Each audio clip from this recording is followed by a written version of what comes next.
Bonjour ou bonsoir peuple congolais, vous qui aurez encore le temps de suivre ce message. Alors le message d'aujourd'hui c'est vraiment un petit court message. C'est juste d'interpeller la communauté internationale pour tout ce qui se passe en République démocratique du Congo à l'heure actuelle. Je crois que la communauté internationale, la SADC, l'Union africaine sont vraiment au courant de ce qui se passe au Congo. À l'heure actuelle, vous avez, je dirais, deux présidents dans ce pays. Il y a un président qui a été nommé et il y a un président qui a été élu par le peuple congolais. Au moment où on parle dans ce pays, il y a ce qu'on appelle par la crise de légitimité.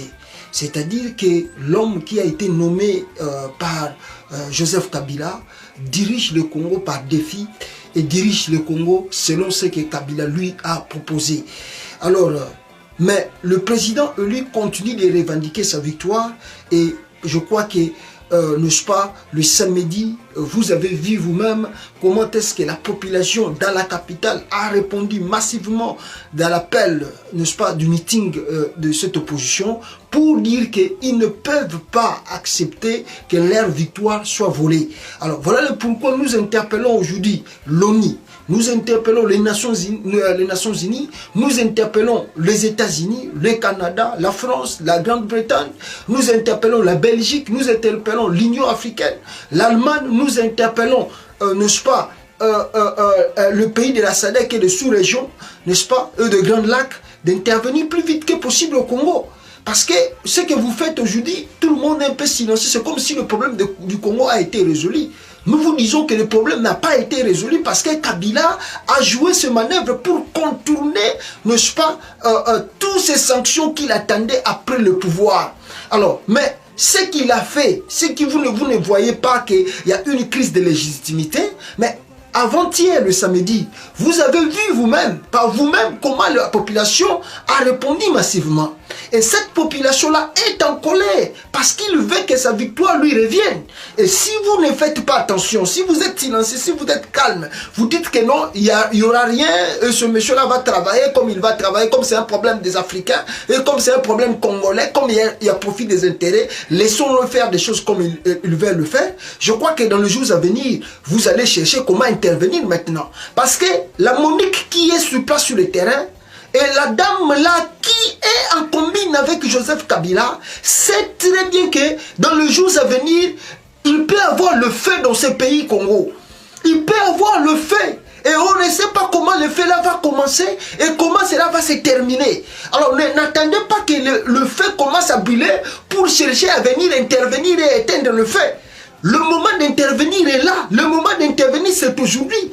Il y a une crise de légitimité dans ce pays, le Congo. L'homme qui dirige ce pays aujourd'hui, c'est un fabrique de Kabila. Et il n'a pas été élu par la population ou par le peuple congolais. Vous avez des résultats par vous-même. Vous connaissez bien l'histoire qui s'est passée. Alors, aujourd'hui, on vous demande d'intervenir. On vous demande d'intervenir, nous demandons à l'ONU d'intervenir. Nous demandons combien de fois l'ONU a réglé des crises post-électorales dans des pays. Combien de fois l'Union africaine même a intervenu pour régler des crises post-électorales. Aujourd'hui, vous abandonnez le Congo. Aujourd'hui, vous voulez que les Congolais s'entretuent entre eux pour que vous interveniez. Le moment d'intervenir, c'est aujourd'hui. Il y a une crise de légitimité dans ce pays. N'attendez pas que le feu brûle, que le feu commence à brûler et que vous venez maintenant pour intervenir. C'est le moment d'intervenir aujourd'hui. Il y a un homme qui réclame sa victoire. Et vous savez qui a gagné ces élections. Venez intervenir dès aujourd'hui. Venez mettre fin dans cette crise électorale. Parce que dans les jours à venir, Kabila va former son gouvernement et vous allez remarquer ce qui va commencer dans ce pays. Alors nous ne voulons pas que cela soit trop tard avant que vous arriviez. Nous vous interpellons dès aujourd'hui de descendre au Congo, de régler cette crise de légitimité dans ce pays-là. Nous voulons que la communauté internationale, la SADC, n'est-ce pas, le pays de la sous-région et les Nations Unies intervenir pour régler les problèmes du Congo, régler ce problème de légitimité. Mais vous allez laisser ces dirigeants-là comme ça, comme comme ça, diriger ce pays comme ça, par défi? Ou bien vous voulez que les Congolais commencent à s'entretuer entre eux pour intervenir? Non, mais on interpelle les Nations Unies.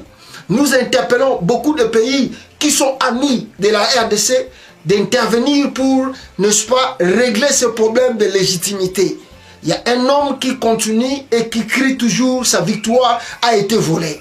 Il y a un homme que vous avez vu fabriqué par Kabila, mis dans la tête du pays, qui ne sait réellement rien faire et qui ne sait quoi faire dans cette tête de la République. Alors, nous vous demandons avec beaucoup, n'est-ce pas, d'humilité, et nous vous demandons encore avec beaucoup de sagesse et d'intelligence que vous avez, d'intervenir pour mettre fin à la crise de légitimité au pays. Voilà un peu le message que nous avons pour vous, la communauté internationale, les Nations Unies, le pays des Grands Lacs, l'Union africaine, la SADC et les pays de sous-région, d'intervenir plus vite que possible pour mettre fin à la crise de légitimité au Congo. Merci beaucoup.